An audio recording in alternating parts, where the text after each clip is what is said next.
In the lush kingdom of Akwaba, nestled between the rolling hills of Ghana, Princess Beauty lived a life of luxury and adoration. Born to King Ekpo and Queen Abena, Beauty was the epitome of elegance, with skin as smooth as honey and hair that cascaded like the night sky.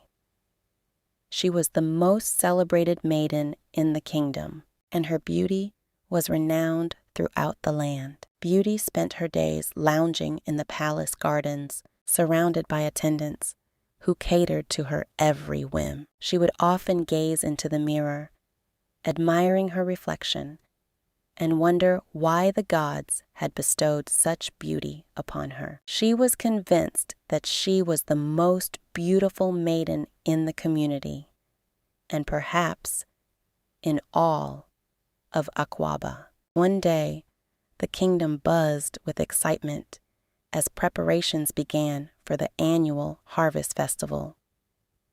The king and queen announced a grand pageant, inviting maidens from all corners of the kingdom to compete for the title of Most Beautiful Maiden. Beauty was thrilled, assuming the crown was hers to claim. As the day of the pageant arrived, Beauty donned a stunning chiffon gown, her hair woven with golden threads and her feet adorned with intricate henna designs. She descended the palace stairs, her entourage trailing behind, confident that she would be crowned the winner. Upon arriving at the festival grounds, Beauty's eyes widened as she scanned the crowd. There, amidst the sea of expectant faces, she spotted them, maidens more radiant than herself. There was Aqua, with skin as dark and smooth as polished ebony. Essie, whose eyes sparkled like the morning dew, and Nadira, whose smile could charm the birds from the trees. Beauty's confidence began to waver as the competition unfolded. The maidens showcased their talents, intelligence, and beauty, each one more captivating than the last. Beauty, accustomed to being the center of attention, found herself overshadowed by these extraordinary women. As the judges deliberated, Beauty's anxiety grew. She realized that beauty was not just about physical appearance, but about kindness, strength, and character. She began to feel a pang of regret for her previous arrogance and lack of empathy. The king and queen took the stage, a proud smile on their faces. The most beautiful maiden of Akwaba is Aqua, they declared. As Aqua was crowned, Beauty felt a sting, but it was quickly replaced by admiration and respect. She approached Aqua, offering her congratulations and apologies for underestimating her. Aqua smiled warmly. Beauty, your beauty is not just skin deep, but it's your heart and kindness that truly make you shine.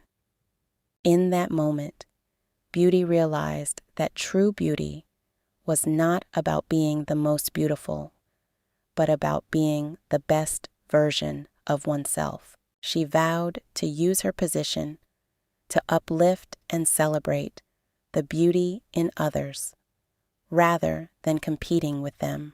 As the night wore on, Beauty danced with the other maidens, her heart full of joy and gratitude. She knew that she had learned a valuable lesson, one that would stay with her for the rest of her life.